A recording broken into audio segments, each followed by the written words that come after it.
It is morning at Lapis Lazuli Academy when Tiara Rose is suddenly approached by her friends. They express how sad they are about graduation tomorrow, knowing they won't be able to see her as often anymore. With gentle confidence, Tiara Rose reassures them that she will always remain in the kingdom, and there will be many chances to meet as she is destined to become its queen. The girls immediately brighten and excitedly ask when she will marry Prince Heart Knights. Tiara Rose explains that after graduation, she will undergo a year of bridal training before finally marrying Heart Knights in a grand cathedral ceremony. She tells them that, as the future queen, she will do her best to live up to everyone's expectations. Afterwards, she heads to her classroom, where she spots Heart Knights inside. However, something feels off as his expression is unusually grim, making her wonder if something troubling has happened. Before she can approach him, Akari suddenly rushes in and throws herself into his arms. He catches her and his expression suddenly shifts to a fond one. Aware that Tiara Rose is watching, Akari turns and gives her a wicked smirk. Tiara Rose freezes, staring at the two of them in disbelief. At that moment, a flood of memories crashes into her. She suddenly remembers that she is not truly Tiara Rose, but an ordinary girl who loves playing Otomi games. In her previous life, she had cleared Heart Knight's route as the player character Akari. The shock is too much for her to handle. Overwhelmed by the realization, she faints on the spot.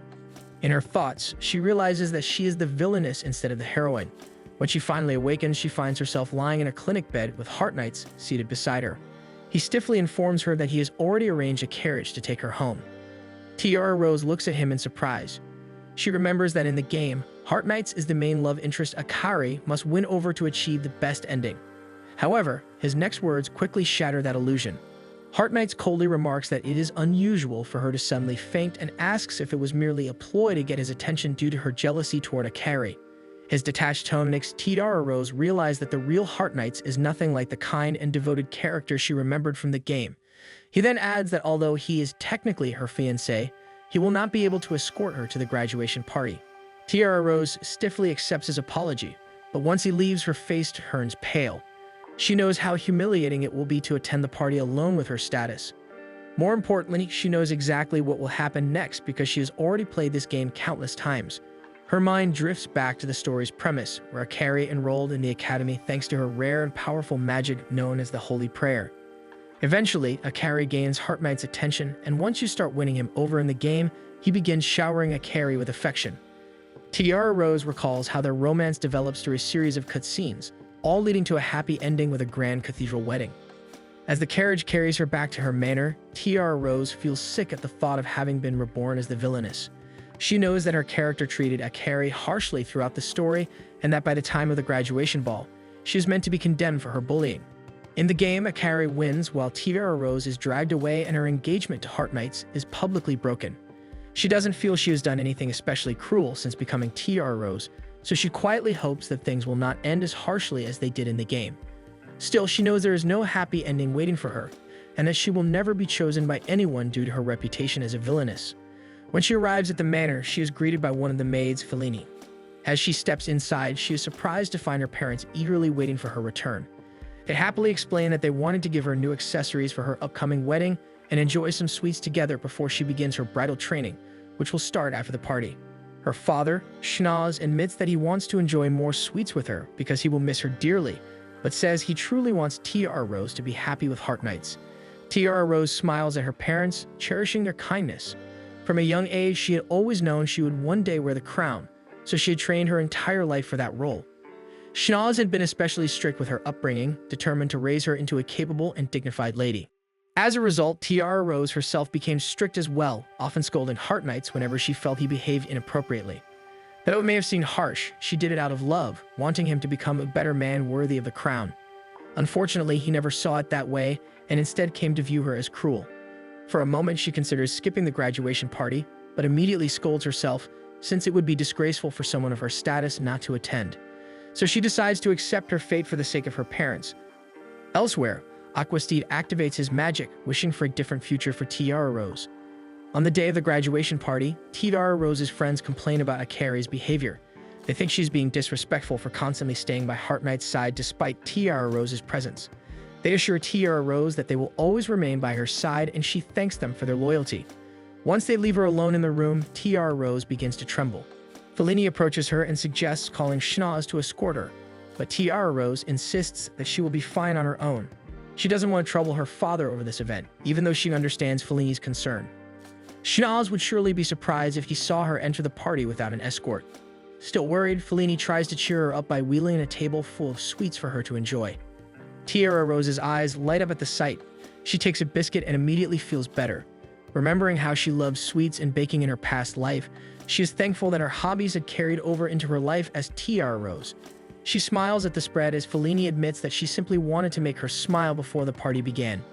Just then, Akari rushes in to check on her, and the two girls exchange polite greetings. Tiara Rose observes Akari and notices how stunning she looks, dressed in a fine gown and luxurious jewelry, everything befitting the heroine of the game. Akari expresses how worried both she and Heart Knights were when Tiara Rose collapsed yesterday. Moments later, Heart Knights himself enters and walks over to them. Tiara Rose greets him politely as he explains Akari's concern for her well-being.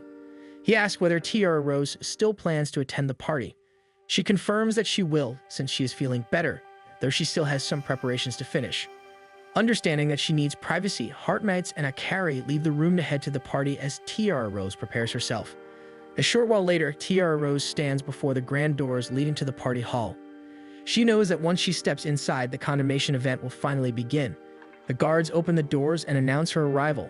Gasps ripple through the guests, surprised to see her enter alone, while Heart Knight stands at Akari's side, ready to start the event.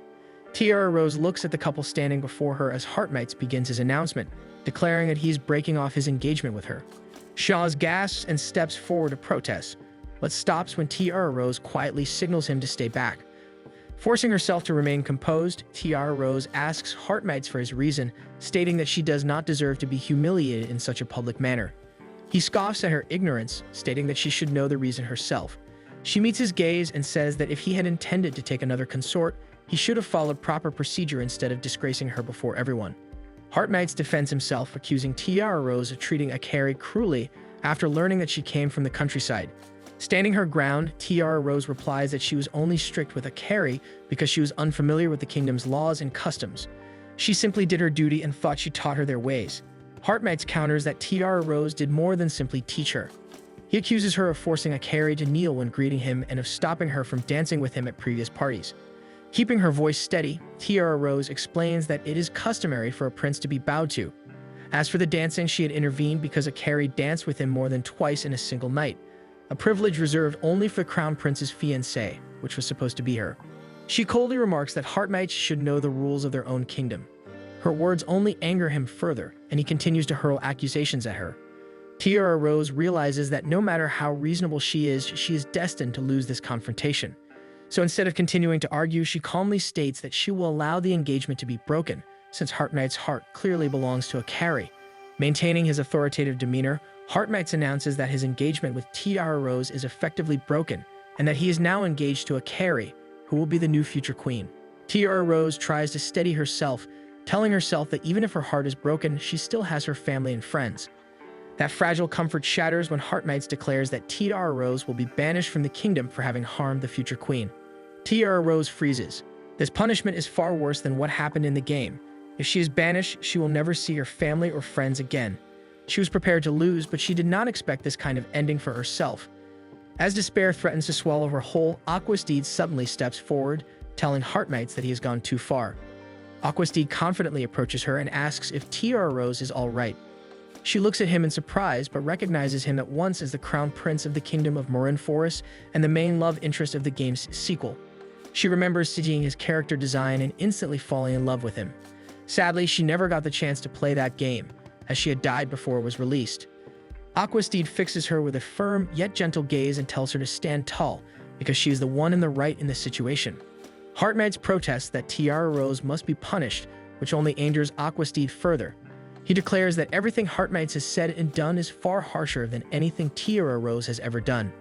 He sharply criticizes Heart Knights, saying that humiliating Tiara Rose at a celebratory event is disgraceful and unbecoming of a prince. Turning back to Tiara Rose, Aquasteed asks if her engagement has truly been dissolved. When she confirms it, he suddenly kneels before her and proposes, confessing that he has long wished to make her his wife. Tiara Rose is stunned by his sudden declaration. Noticing her shock, Aquasteed gently tells her that she is free to take her time. He then kisses her hand, leaving everyone in the room speechless. Tiara Rose smiles softly and thanks him for making her feel valued. No longer the center of attention, Akari steps forward in protest. She insists that Tiara Rose does not deserve a happy ending because of her supposed cruelty. Clutching Aquasteed's arm, she demands that he side with her. Tiara Rose urgently warns Akari not to touch a prince of a neighboring kingdom so casually, but Akari refuses to listen. Aquasteed pulls his arm away and gives Tiara Rose a small smile for her consideration. Then he turns a cold glare on Akari and declares that she has disrespected him by overstepping her bounds, ordering her to be removed at once. Akari is dragged out of the hall, stunning everyone present. Aquasteed returns his attention to Tiara Rose, apologizing for the disturbance and promising that he will always come to her rescue.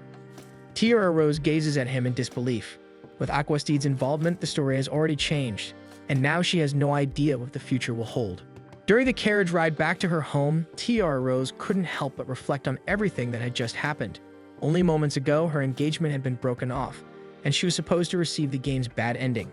Yet Aquasteed's sudden appearance had changed everything. His proposal still left her in shock, as she could hardly fathom how the main character of the sequel game could fall in love with the villainess. She steals a brief glance at him, and when he notices, his smile softens even more. Embarrassed, she quickly looks away and apologizes.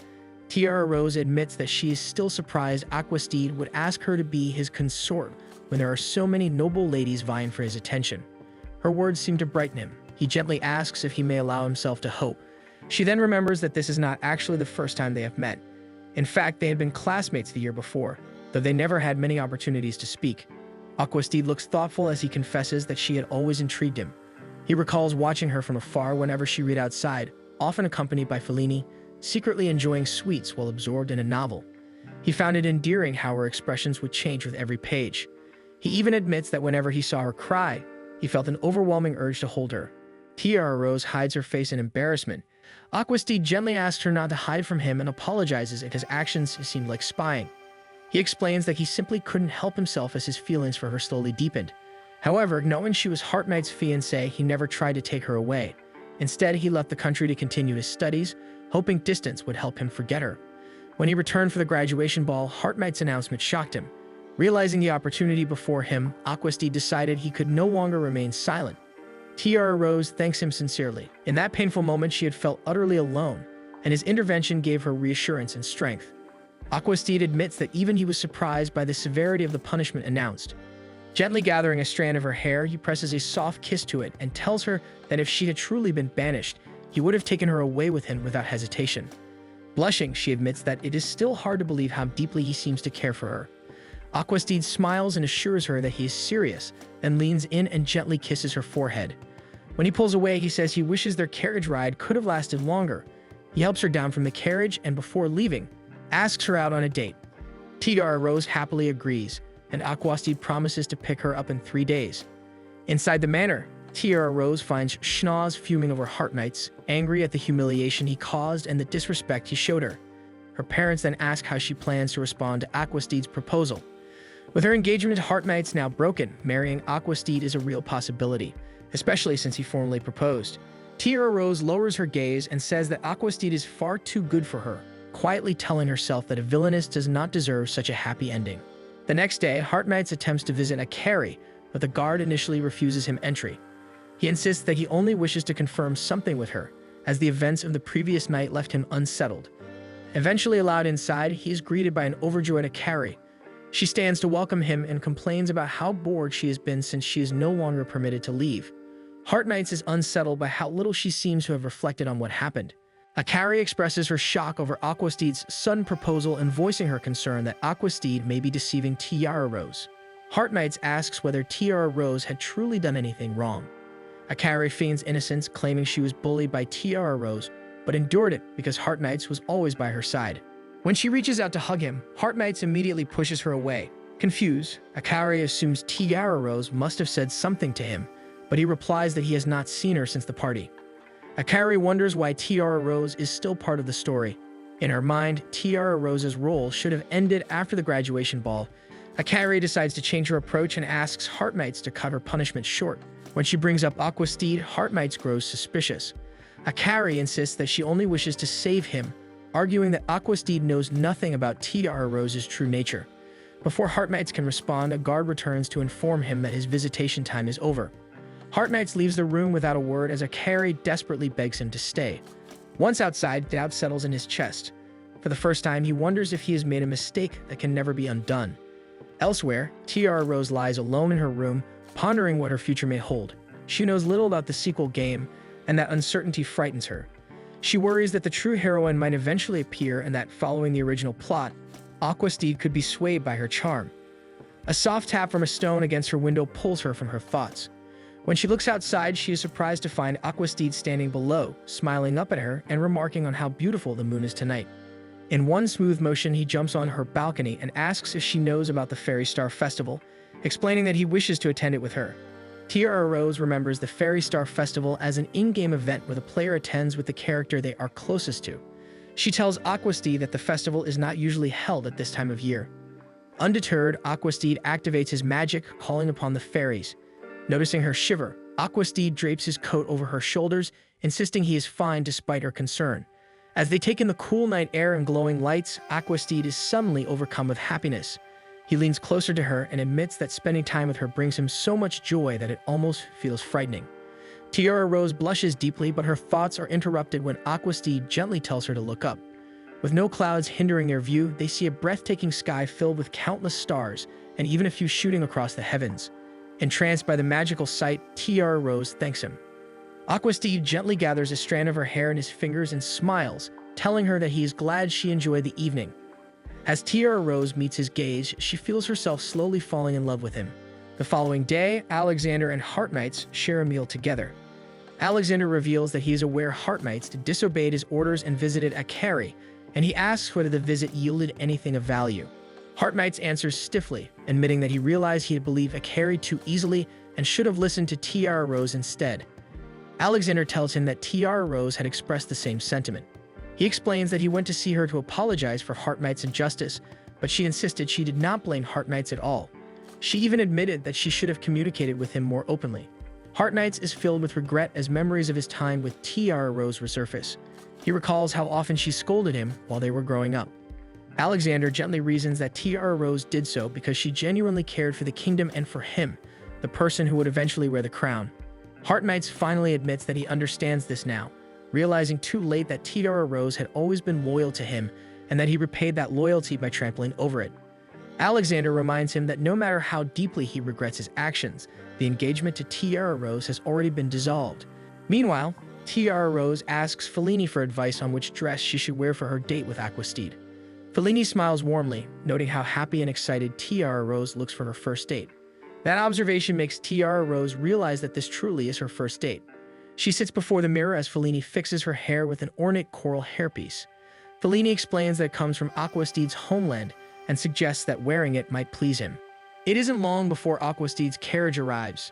Tiara Rose lets her feet carry her forward, her heart fluttering as she goes to meet him. During the ride, she chats easily with Aquasteed until they arrive at a breathtaking flower field. They settle beneath a tree for a quiet picnic, where Tiara Rose proudly presents a basket of baked goods she prepared herself.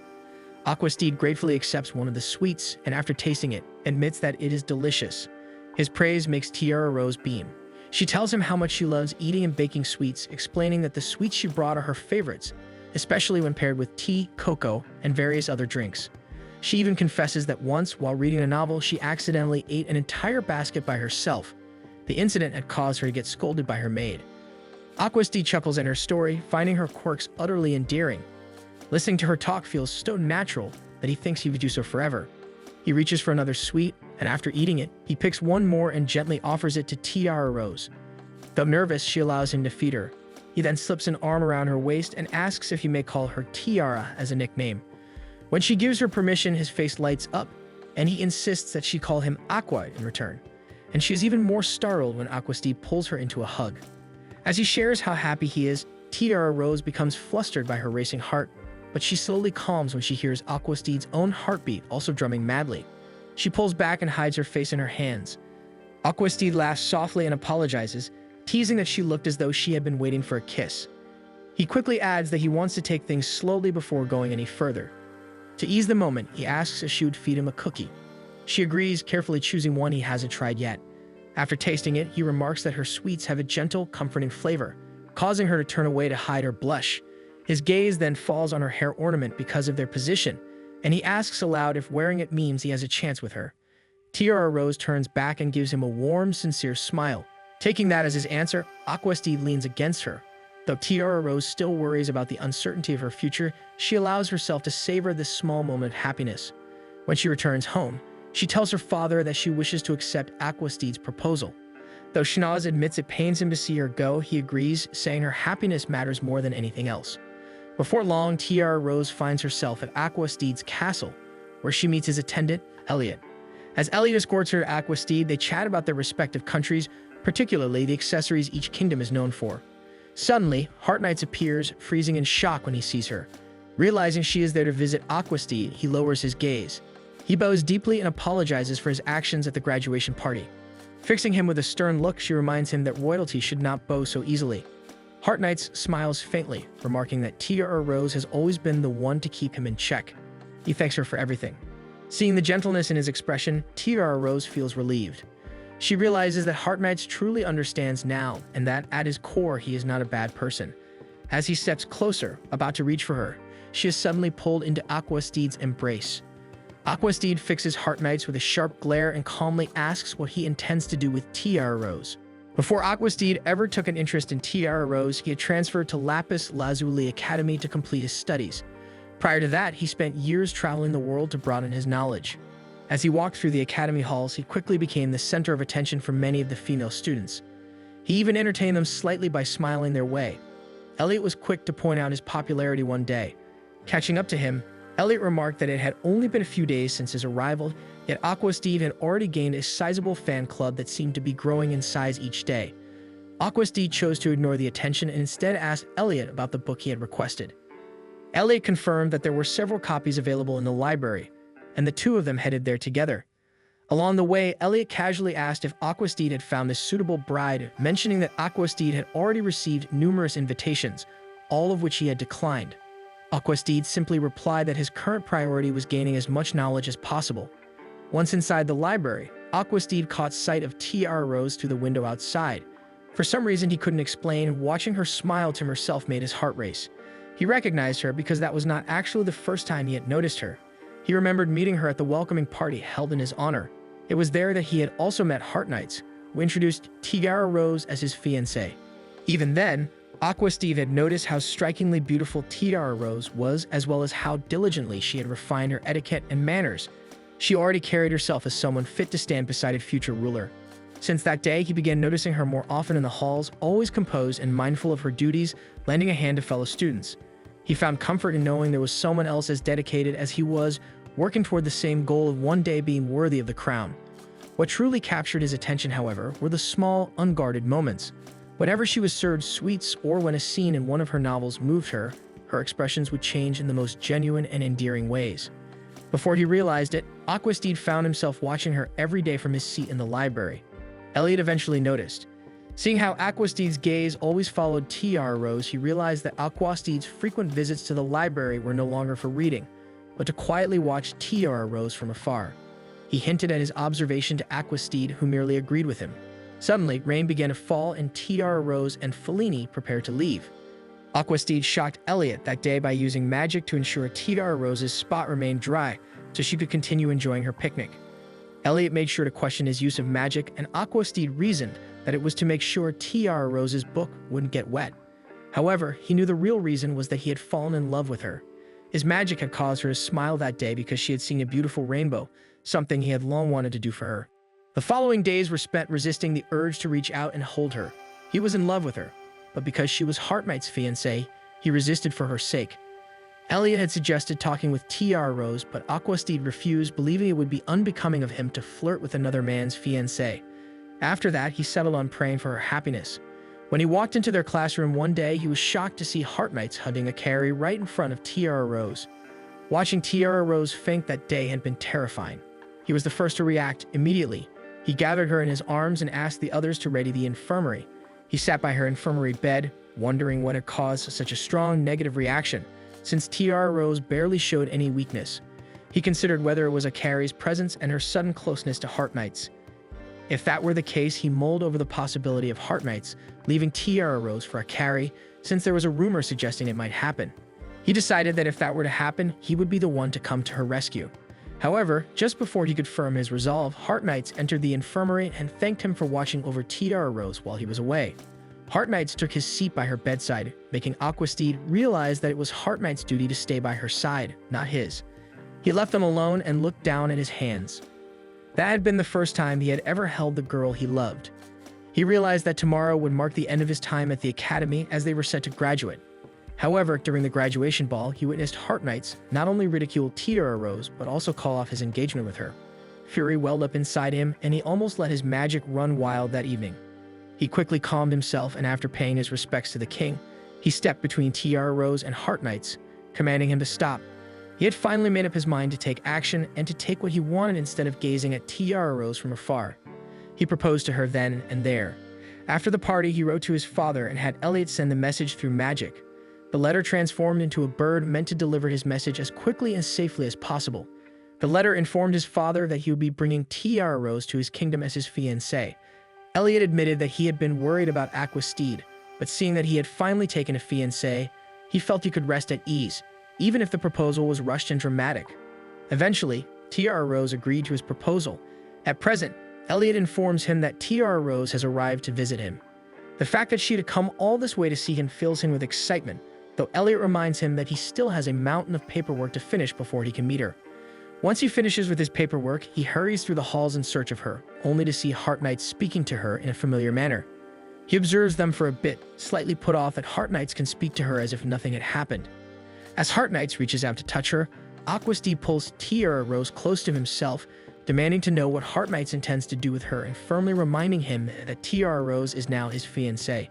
Tiara Rose's heart swells at being called his fiancée, and the two embrace in greeting. Aquasteed then turns his attention back to Heart Knights, who is frozen in shock at how quickly their engagement has been made official. He hadn't been informed and thought he could still make amends with Tiara Rose. Realizing he had nearly acted out of line, Heart Knights bows an apology, and Aquasteed decides to overlook his actions. Aquasteed thanks Tiara Rose for coming all that way and leads her off to show her around the castle, leaving Heart Knights behind in regret over his loss. As they walk the castle grounds, Tiara Rose tries to tell him something, but Aquasteed stops her, telling her there is no need to explain, as he will always be there to protect her. Hearing him call her his fiancée makes Tiara Rose's heart bloom with affection. Aquasteed cups both of her hands and thanks her for accepting his proposal. In turn, she expresses her gratitude to him for saving her and loving her. When they arrive at the Rose Garden, Tiara Rose is thrilled by the sight of the beautiful tea party laid out just for them.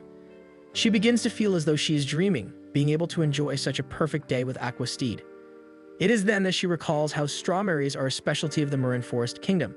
She stops herself before she can ramble on further, realizing that she has been thinking about her past life again. Aquasteed doesn't seem to mind in the slightest and encourages her to eat as much as she wants. They enjoy the spread together, and after Tiara Rose finishes a plate of food, Elliot formally reintroduces himself as Aquasteed's attendant. He tells Tiara Rose and Fellini that he doesn't have a last name because he isn't a noble, but he has served Aquasteed for a very long time. Fellini bows politely and introduces herself as a maid who serves Tiara Rose's family, explaining that she had been appointed as Tiara Rose's personal maid just the year before. Tiara Rose adds that Fellini had actually grown up with her and that she views her as an older sister. Fellini then announces that she wishes to continue serving Tiara Rose for the foreseeable future. Even if Tiara Rose were to remain in Marin Forest, Fellini wishes to follow her and stay by her side. The day is spent with the four of them enjoying one another's company, and Tiara Rose finds herself overwhelmed with happiness. Meanwhile, Akari is bored out of her mind as she remains confined to her room under detention. She complains to herself that Heart Knights hasn't even come to visit her and fumes over the fact that Tiara Rose is still around. She admits that she has also fallen in love with Aquasteed and believes that she deserves him because she is the heroine of this world. An idea suddenly comes to her, and she smiles to herself. Back with Tiara Rose, the tea party has just come to an end when Aquasteed leads her to a more secluded area of the garden. Once they are seated, he gently pulls her closer and admits that he wants some private time with her. He apologizes for having forced his proposal on her before and tells her that he wants to ask her again properly. Cupping her face with both hands, he repeats his proposal. This time, Tiara Rose accepts without even a moment of hesitation. Overcome with joy, Aquasteed pulls her into a tight embrace and confesses that he is in love with her. He pulls back slightly so they can kiss properly, marking Tiara Rose's first kiss. Her heart swells with happiness as Aquastea peppers her face with affectionate kisses, finally ending with one more kiss on her lips. He hugs her once more and apologizes for kissing her despite having promised to wait. Though she feels embarrassed, Tiara Rose decides to savor the moment, realizing that she has never felt happier. She melts into his hug, not wanting this moment to end. Suddenly, they are interrupted when a brilliant light erupts somewhere within the castle grounds. Even Heart Knights can see it from inside the castle. Guards and attendants rush toward Aquastea and Tiara Rose, trying to determine the source of the light. Aquastea wonders if it's some sort of magic because he has never seen something like this occur. Tiara Rose immediately recognizes it as the heroine's magic called the Holy Prayer. The spell is incredibly powerful, capable of cleansing lands of impurities, corruption, and ailments that could cause a kingdom's downfall. Tiara Rose had almost forgotten about the spell, as Akari had never used it before. When the light finally fades, Elliot takes several guards with him to investigate the area. Meanwhile, Tiara Rose is advised to remain by Aquastea's side. Fellini tries to reassure her that she has nothing to worry about, and Tiara Rose shakily agrees, though worry clouds her mind. Her thoughts linger on the spell. She knows that every kingdom in this world seeks the power of holy prayer, which is why Akari is the central figure of the story. A quiet worry settles in her heart that Aquastea might one day desire that power as well, and that would cause him to leave her. Though she does not voice her fears, Aquastea gently reassures her, promising that he will always protect her. After the strange light, Aquastea and Tiara Rose sit together having tea while awaiting further news about the incident. Tiara Rose is deeply worried about what might happen once Aquastea learns about the Holy Prayer. She fears that now that they are moving into the events of the sequel, Akari might be the one destined to stand by Aquastea's side after all. Soon, a guard approaches them and reports that the strange light was caused by malfunctioning magical equipment. Fellini sighs in relief, grateful that the incident isn't anything serious. Aquastea offers to escort Tiara Rose home himself. Tiara Rose accepts his offer, but inwardly she wishes she could stay by his side, since she is worried about how the game's events might unfold from here. Later that evening, Elliot visits Aquastea in his study. He informs Aquastea that Akari has recently awakened the ability to use the Holy Prayer. The revelation shocks Aquastea as Akari is the last person he would have expected to possess such power. Elliot acknowledges how dangerous this situation is, since nearly every nation covets the Holy Prayer. According to legend, the power is strong enough to bring peace to the Housing Kingdom. Aquastea recognizes this reality, even noting that many kingdoms would do anything to secure the Holy Prayer, including arranging marriages to ensure it remains within their royal bloodline. Elliot predicts that the Lapis Lazuli Kingdom will likely pressure Heart Knights to marry Akari. However, Aquastea admits that he too wants that power for Marin Forest, and that means he wants Akari as well. 10 days have passed since the light incident, yet Tiara Rose's unease has not faded. No official news has been released regarding the Holy Prayer. Tiara Rose knows that Schnoz might have information, but she doesn't want to trouble him by asking. What troubles her even more is that she hasn't seen Aquastea since that day. She fears that news of the Holy Prayer has already reached him, and that his feelings or plans may have changed because of it. Fellini approaches her and tells her that they can depart from Marin Forest Kingdom at any time. She reassures Tiara Rose that wherever she goes, Fellini will follow and continue to serve her. Meanwhile, Akari is still under house arrest and growing increasingly bored while waiting for Aquastea to come rescue her. She had believed that after revealing her power, he would come for her much sooner, yet 2 weeks have already passed. Suddenly, a knock sounds at her door. The next day, Tiara Rose prepares sweets for Aquastea, knowing that he will be visiting her today. As she delicately decorates her pie, she reassures herself that everything is fine, especially since Schnoz has not mentioned anything concerning it. After finishing her preparations, she hopes that Aquastea will enjoy the pies and tarts she made for him. When he arrives, he immediately apologizes for being so busy lately. They sit together for tea and snacks, and Aquastea tells her that preparations for an engagement have been finalized. But when he mentions Akari's name in the same breath, Tiara Rose freezes in shock. Fear grips her heart as she worries that history is repeating itself and that Akari will once again take Aquastea away from her.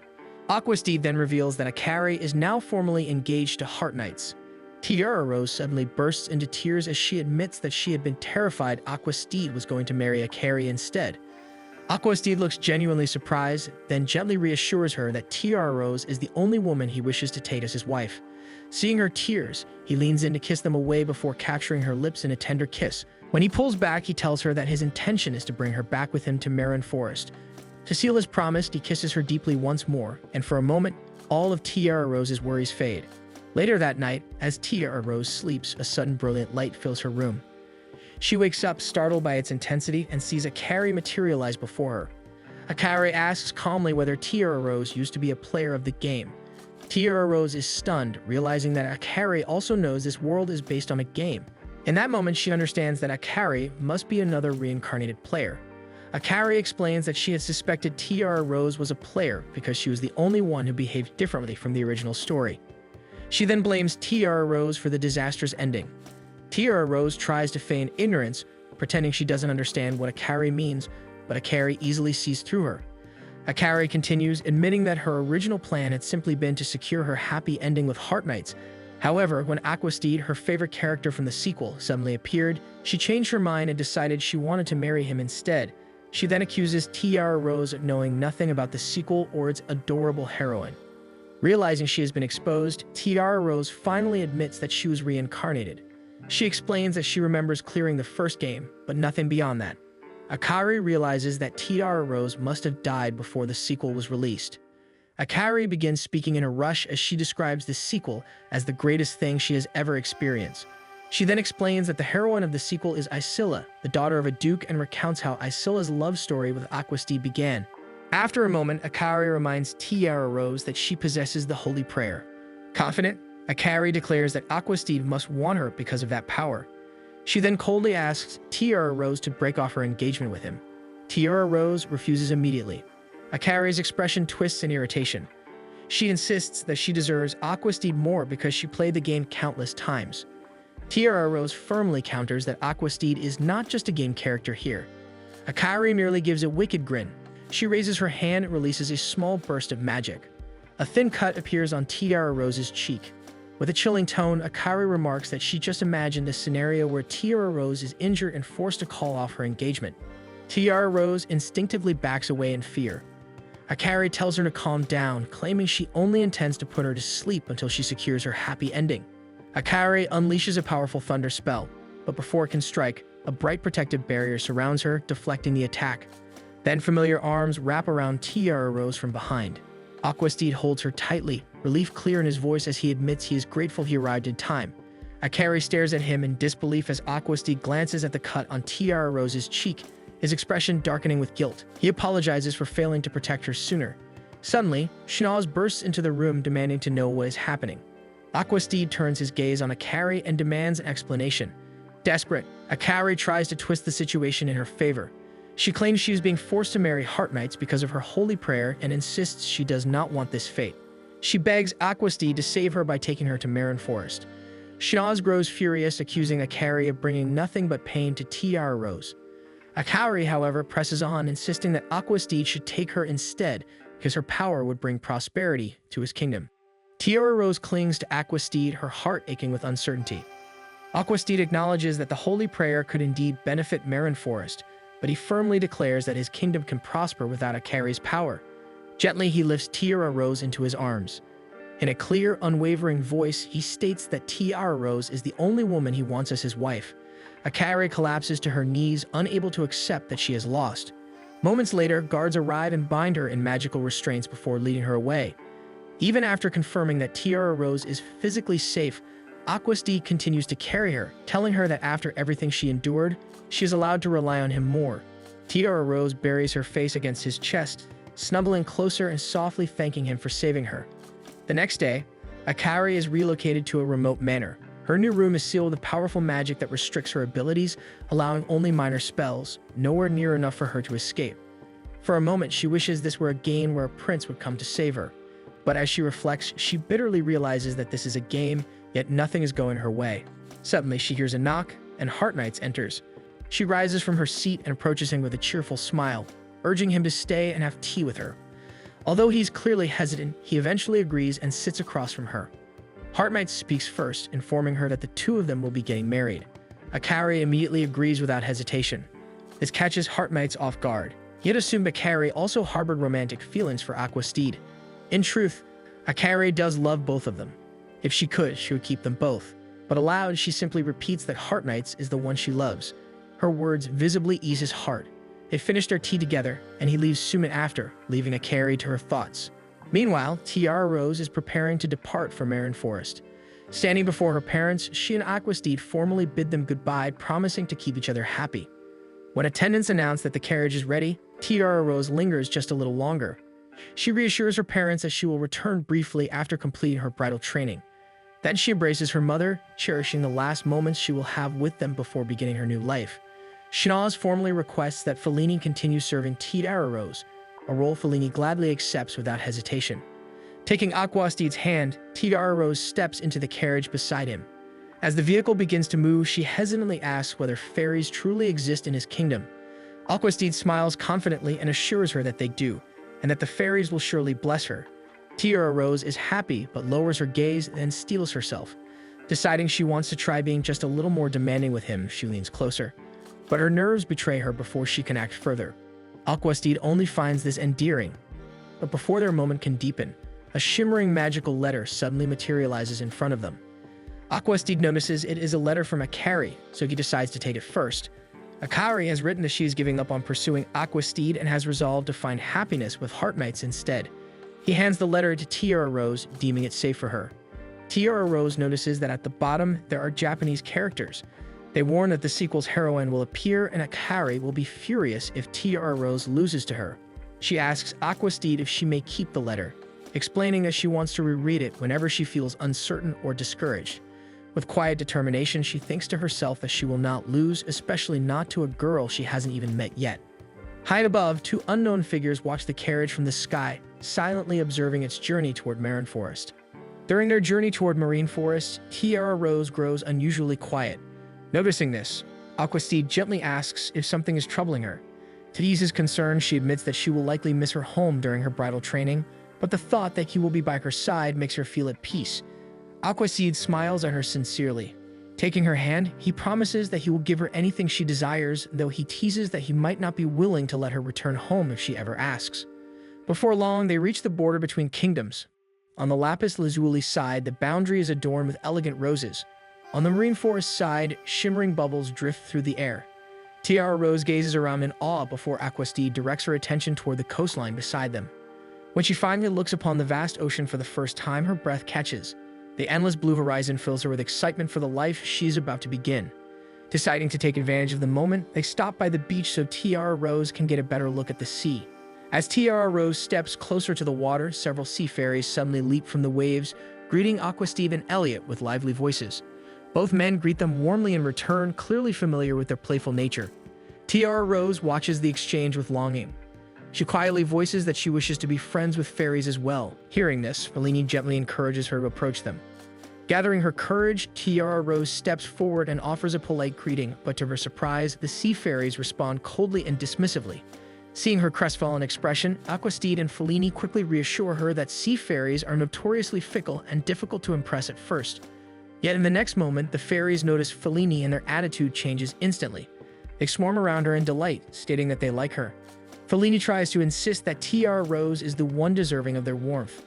Though Tiara Rose insists that she is fine in truth, she feels a little hurt that the fairies do not like her. Aquastide reassures her that she will have plenty of time to earn their affection, and teasingly adds that he is actually relieved they did not take to her too strongly. Otherwise, they might try to take her away from him. Suddenly, Aishura emerges from the water and begins playing with the sea fairies. When Aquastide says her name, Tiara Rose remembers that she is the heroine of the sequel that Akari mentioned.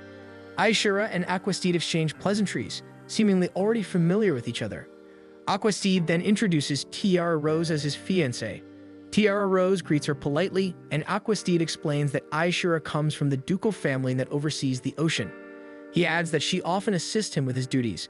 As they talk, Tiara Rose cannot shake her unease.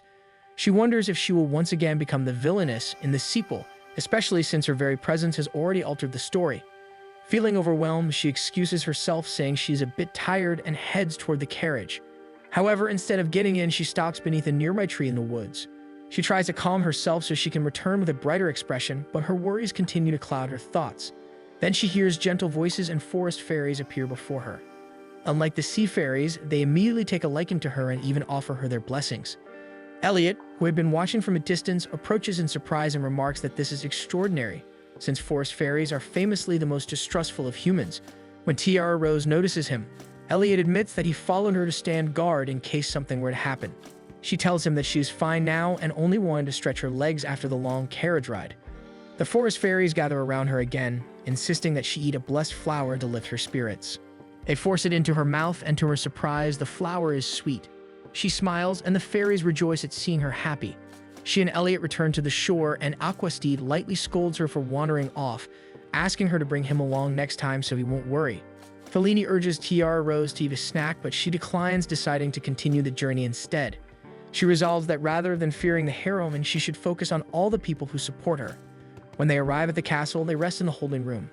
Aquasteed informs her that she will have a welcome party in 3 days and that he has already arranged a dress for her. Tiara Rose responds with delight at the news, touched that Aquasteed had a dress specially prepared for her. Seeing her smile, Aquasteed cannot help but pepper her face with affectionate kisses, confessing that he feels impatient knowing they must wait a full year before they can marry. He continues to complain because he badly wants her as his wife. Tiara Rose reminds him to be patient, explaining that bridal training is necessary so she can become a capable partner who can properly stand by his side since he will be king someday. They share a kiss, reaffirming their promise of a future together. The day of Tiara Rose's welcome party arrives and Fellini prepares her hair. However, Fellini wonders what they should use as a proper hair accessory. They feel it needs to be something that makes a statement. Some handmaids approach with hand-picked roses of different colors, and Tiara Rose immediately feels that any of them would make a beautiful headpiece. Still, she asks whether there is a deep blue rose available, explaining that she wants one to match Aquasteed's hair color. The maids say that such a rose does not bloom at this time of year, but then something magical happens. The roses suddenly turn blue, and the maids recognize this as the work of the forest fairies. They remark that Tiara Rose may be one of the very few humans ever blessed by them. In fact, she might be the only one in the current era. Fellini selects several of the blue roses and carefully arranges them in Tiara Rose's hair. Soon, the party begins. Aquasteed and Tiara Rose take to the ballroom floor and dance together to mark their engagement. Everyone watches since this is the first time they get to see Aquasteed's chosen fiancé. When the music ends, they are met with warm applause from all the guests in attendance. Aquasteed comments on how beautiful she looks, mentioning that the blue roses give him the illusion that she already belongs to him. Tiara Rose smiles and softly replies that she already does. They then make their way to the king and queen Sotiris and Lavina, where Tiara Rose properly introduces herself, hoping that they will bless their engagement. Both Sotiris and Lavina eagerly welcome her, pleased that their son has chosen a beautiful and polite lady who is willing to stand by his side and support him. Returning to the party, they are met by Aishira, who congratulates them on their engagement. She kindly offers her friendship in hopes of growing close to Tiara Rose and invites her to visit her manor sometime. Tiara Rose is surprised by her generosity, while Aquasteed explains that Aishira's mansion is located by the ocean and is very beautiful, believing that Tiara Rose would be happy to visit such a place. Seeing no ill intent, Tiara Rose accepts the offer and promises to visit one day. The two girls hold hands, though inwardly, Tiara Rose feels a little hesitant about becoming too close to Aishira. A few days later, Tiara Rose travels toward Aishira's manor. Her newly appointed personal knight, Tarmo, escorts her and checks to make sure she is comfortable. They arrive at the estate where Aishira meets her at the gate and offers to show her the garden first. When they reach the fountain, Tiara Rose is surprised to see unusual fish swimming inside it. Aishira explains that they are rare creatures and that the fountain is filled with seawater rather than fresh water.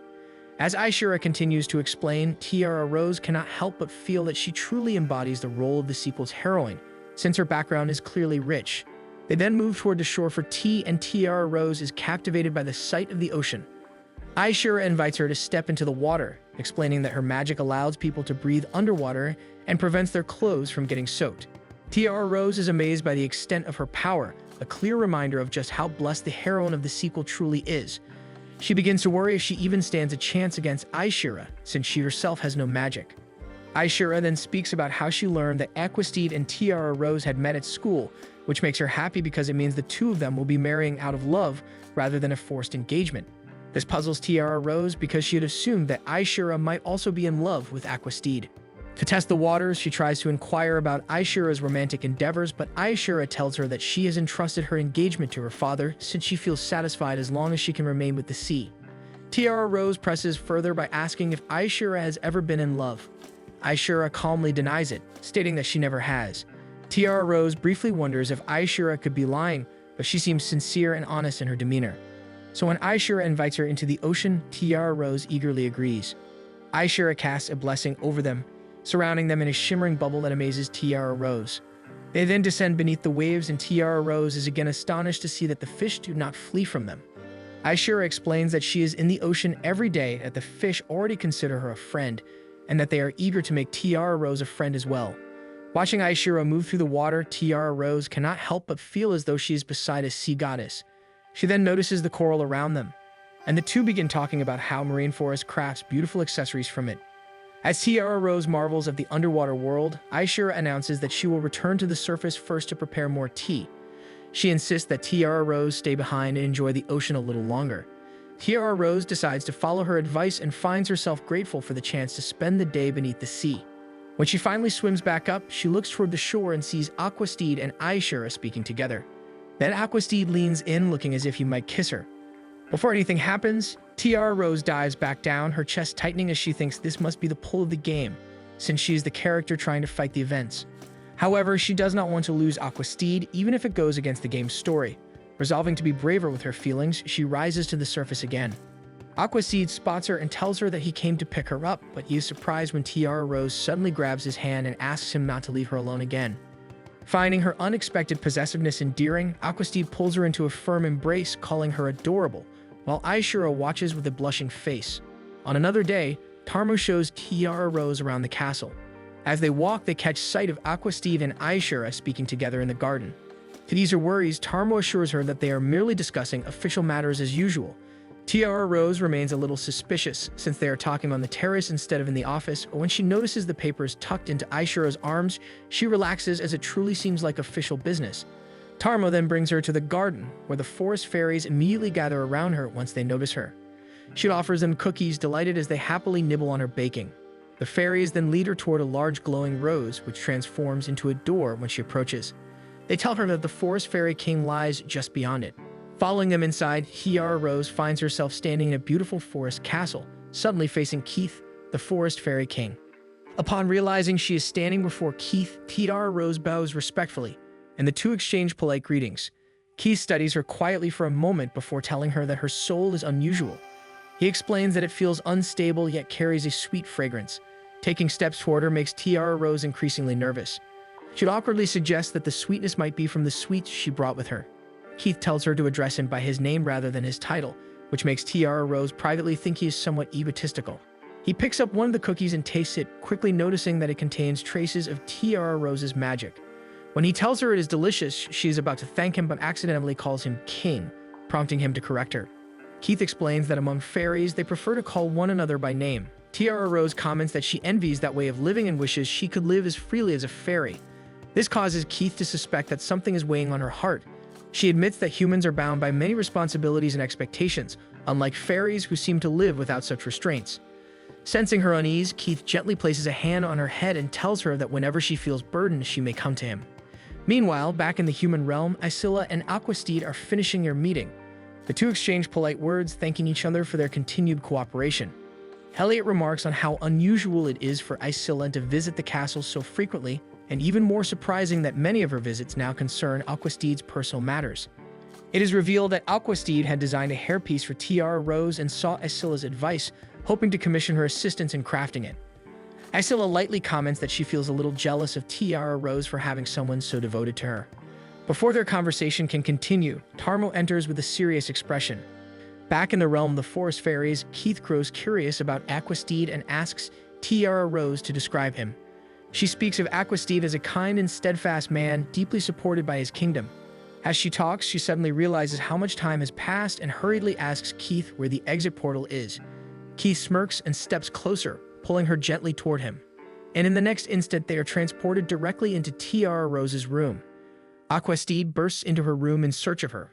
He immediately draws his sword and points it at Keith, not realizing that he is the Fairy King. When Keith casually remarks that he might have been the better match for Tiara Rose, she quickly calls him by his title in order to scold him for making the situation more complicated. The moment Aquasteed hears that Keith is the Fairy King, he kneels at once in apology. However, when he rises, he pulls Tiara Rose protectively against him and firmly states that she is his rightful fiancé and that Keith should respect their bond.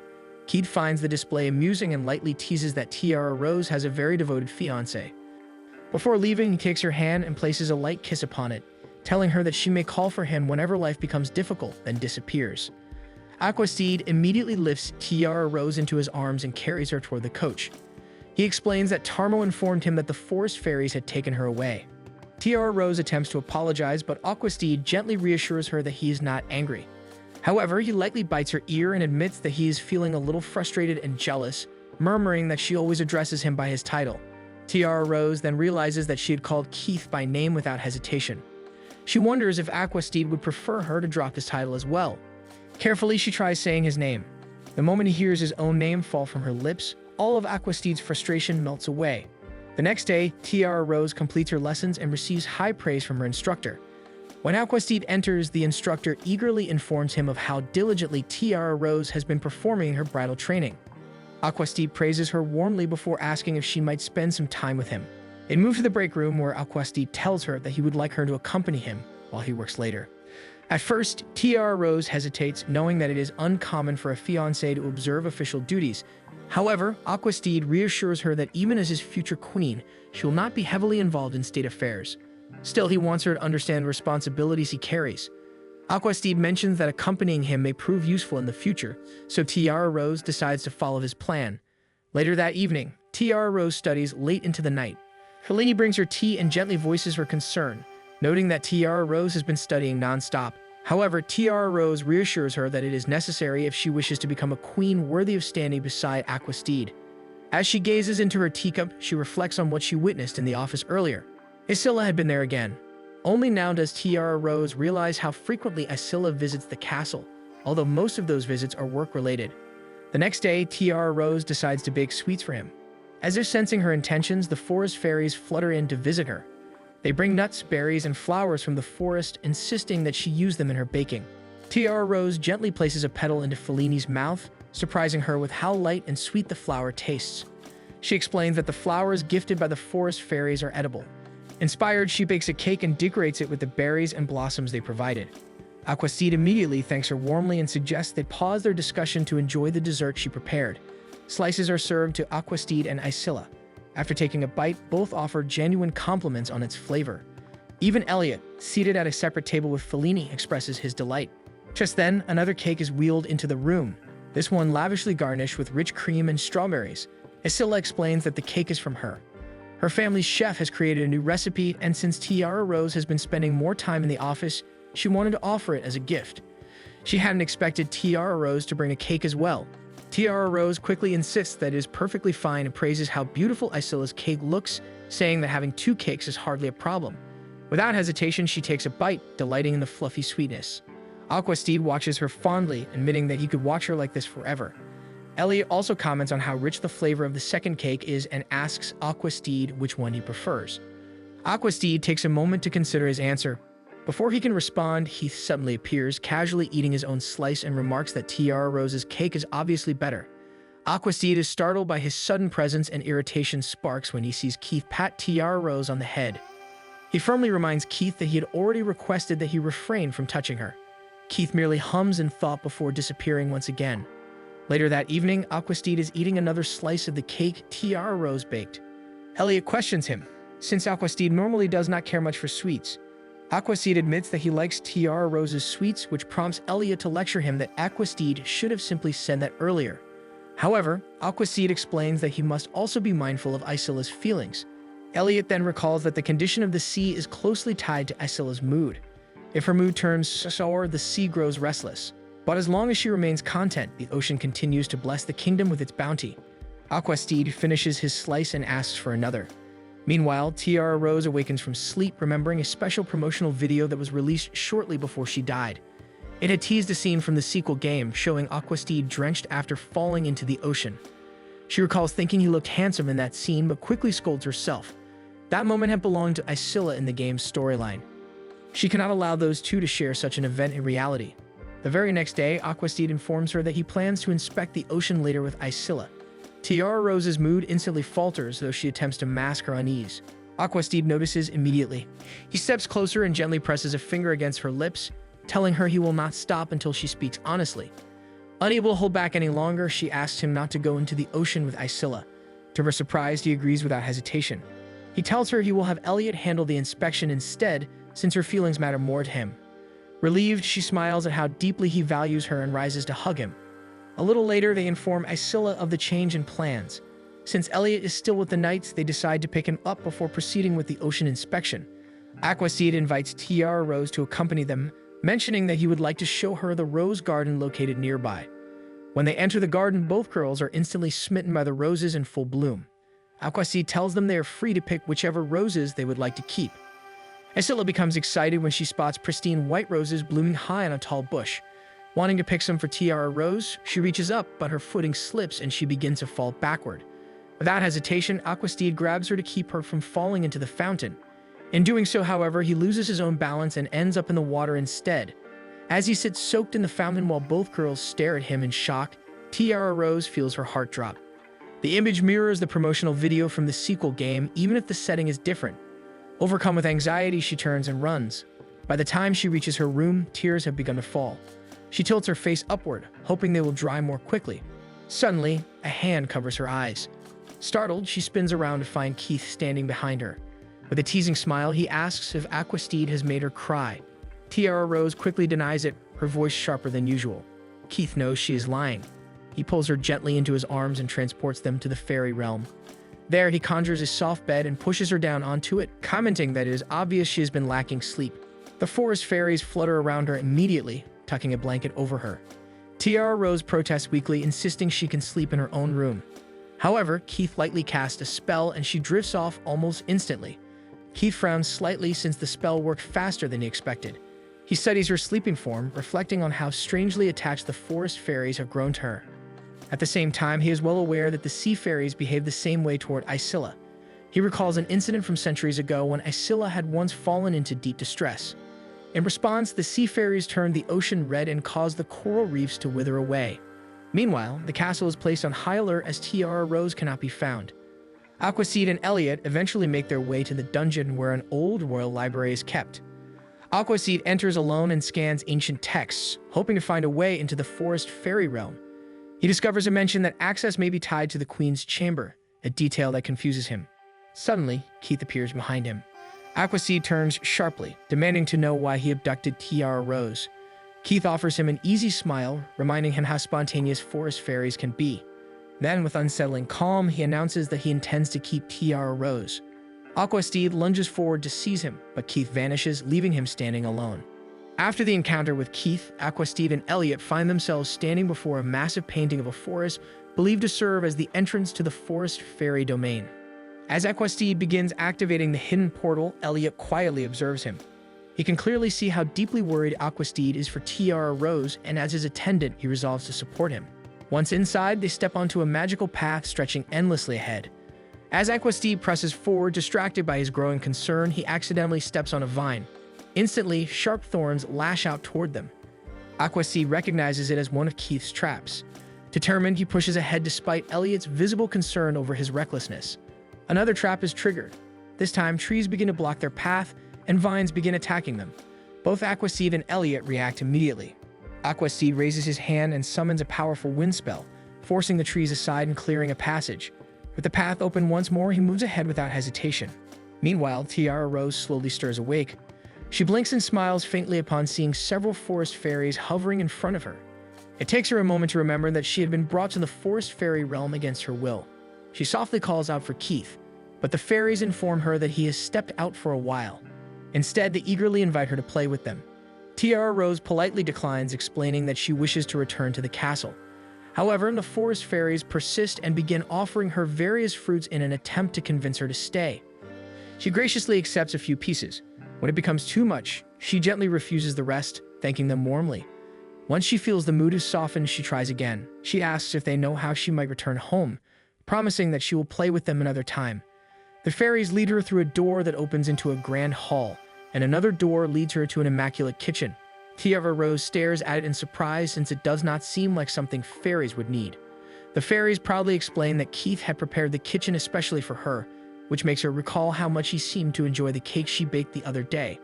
The forest fairies begin showing Tiara Rose jars filled with flowers and nuts, eagerly describing the different flavors each one holds. She carefully picks up a small pink blossom and nibbles on it. To her surprise, it is wonderfully sweet. She learns that the pink flowers are sweet, the blue ones are salty, and the red ones are spicy. After their little lesson, the forest fairies eagerly asked Tiara Rose to bake sweets for them again. She hesitates, torn between indulging them and returning to Aquastide. The fairies immediately grow upset and begin pleading with her, promising that they will show her the way home once she finishes baking. Their small faces brighten as they rush to bring out baking tools and ingredients. Tiara Rose decides to comply, realizing they likely will not guide her back unless she agrees. She begins mixing the unfamiliar ingredients. The fairies eagerly toss pink flowers into her bowl. Though slightly doubtful, she reassures herself that the pink ones are mild and sweet, so it should be fine. For a brief moment, she considers asking Keith for the spices in the kitchen, but quickly dismisses the thought. It feels strange to ask for a favor from someone who essentially kidnapped her. After some time, she finishes a batch of cupcakes and garnishes them delicately with pink flowers. The fairies cheer, nibbling happily at them as they guide Tiara Rose toward what they claim is the exit. She smiles when she sees a grand door standing before her, convinced it will lead her back to the castle. However, when she opens it, she steps into an empty throne room instead. Her gaze lingers on the throne, and she cannot shake the lonely atmosphere that fills the space. Thinking of Aquastide, she tells the fairies that she truly must return to him. The last time he saw her, she had been with Keith, and she knew he must be worried. In his place, she realizes she would feel jealous too if she found him alone with another woman. The fairies are confused by the name Aquastide and ask Tiara Rose if that is the name of the person she loves. She confirms that Aquastide is the one who holds her heart. As she says it aloud, she suddenly feels how deeply she misses him. She knows his love for her is genuine, yet a quiet fear lingers over the game's events. She is startled when Keith suddenly appears behind her and holds her hands. Before she can pull away, he lifts her effortlessly into a bridal carry and brings her toward the throne. He calmly asks if she truly wishes to return to the castle. Tiara Rose immediately demands that he take her back. She tries to reason with him, explaining that Aquastide must be worried about her disappearance. If she remains here, she will only become a burden to him. From Keith's perspective, Tiara Rose staying in the forest fairy realm would benefit everyone. The forest fairies adore her, and keeping them happy will mean they will continue to bless the kingdom. He tells her to simply wait because Aquastide has already arrived. Not even a second later, the grand doors swing open. Aquastide steps inside, and his eyes immediately land on Tiara Rose seated on Keith's lap. His expression hardens as he fixes Keith with a cold stare and demands that he return Tiara Rose at once. Keith merely smirks and asks what Aquastide intends to do if he refuses. In response, Aquastide unsheathes his sword, his voice steady as he declares that he will take Tiara Rose back by force. Tiara Rose watches in alarm. A human king and a fairy king should not be fighting over her. She calls out for Aquastide to stop, but he does not seem to hear her. His focus remains locked on Keith. Keith scoffs and claims that Aquastide does not even love Tiara Rose since he could have any other woman he desires. Aquastide answers firmly that he wants Tiara Rose. Keith counters by revealing that Tiara Rose has been uneasy, and that Aquastide is the cause of that unease. Though taken aback, Aquastide still demands that Keith release her. Tiara Rose also begs Keith to stop, but he simply tells her not to interfere in a man's battle. In the next instant, Keith vanishes from the throne and reappears directly in front of Aquastide. Keith taunts Aquastide once more, asking if he truly believes he can defeat a fairy king. With firm resolve, Aquastide begins swinging his sword at Keith. Keith effortlessly dodges each strike, casually remarking that for a human, Aquastide is exceptionally strong. Aquastide refuses to slow down, declaring that strength is essential, especially for someone who will one day become king.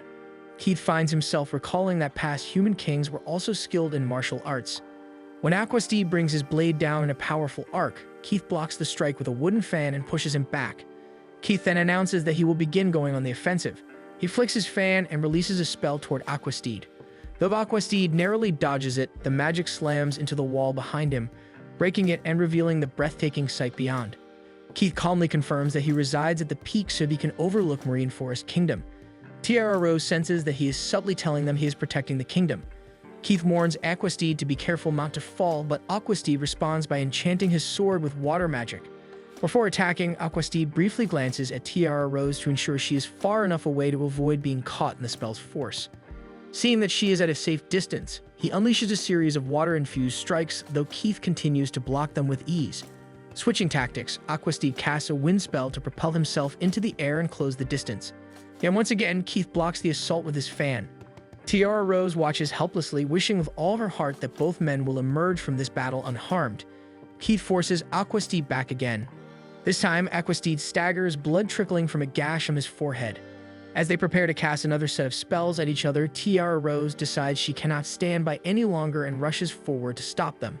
But the force knocks Tiara Rose toward the opening in the castle wall, and she begins to fall. Aquaseed does not hesitate. He immediately jumps after Tiara Rose, summoning wind magic to increase his speed. When he finally reaches her, he wraps his body tightly around hers. Relief floods his expression as he begins apologizing for making her feel uneasy, but Tiara Rose tearfully apologizes as well, admitting that she had been jealous of Isilla. Aquaseed freezes for a moment, surprised by her confession. Then, without thinking, he begins kissing her, apologizing for feeling strangely happy. With one final kiss pressed firmly to her lips, he tells her to hold on tightly as they approach the ground. Tiara Rose clings to him without hesitation, placing her full trust in his strength. Aquaseed calls out to the Sky Fairies, asking for the power needed to protect them both. High above, the Sky Fairy King Krail watches the scene unfold. He already finds the situation troublesome, especially since Aquaseed has chosen to clash with Keith, yet he cannot ignore Aquaseed's determination. Krail grants his blessing, and a surge of magic envelops them as the wind shifts, guiding their bodies upright. Feeling the divine support around him, Aquaseed thanks the Sky Fairies. He then commands the winds to form wings. Together, he and Tiara Rose hover in the air, gazing down at the breathtaking view of the Marine Forest Kingdom. Taking in the sight before her, Tiara Rose feels a renewed resolve to protect this kingdom alongside Aquaseed. She wipes away her tears and promises to work even harder by his side. Eventually, they return to Keith. What follows is nearly an hour of Tiara Rose lecturing both men. Though they apologize and promise to be more considerate moving forward, it quickly becomes clear to her that her words have not fully sunk in, especially when she and Elliot watch the two begin arguing over how her time should be divided between them. Sighing, Tiara Rose sits down and wonders how she can possibly make two kings get along. Just then, the forest fairies flutter toward her, offering sweets. One of them carries the final cupcake she baked. An idea sparks in her mind, and she gently breaks the cupcake in half and offers one piece to each man. She explains that she wishes to stand beside Aquaseed in ruling and protecting the kingdom, but she also wants to continue working with the forest fairies and Keith to maintain its prosperity. Neither Aquaseed nor Keith seems fully satisfied. Keith rests a hand on her head, only for Aquaseed to quickly swat away. Aquaseed picks up the flower garnish from his half and tells Tiara Rose to rule by his side. He offers it to her and she opens her mouth, allowing him to feed her. Not to be outdone, Keith does the same, promising that he will continue working with her as well. To her surprise, the flowers taste even sweeter than before. As she watches the two kings eat the cupcake she had baked, one of the fairies remarks that it looks as though Tiara Rose is the true king, not the two men before her. The realization makes her freeze and she rises from the throne, giving them a worried look, but both Aquaseed and Keith only laugh, clearly amused. Keith, in particular, finds himself unexpectedly looking forward to this new collaboration. Meanwhile, along the coastline, Isilla stands quietly, watching the waves roll in and out. Thanks for watching, and don't forget to subscribe to see what happens next.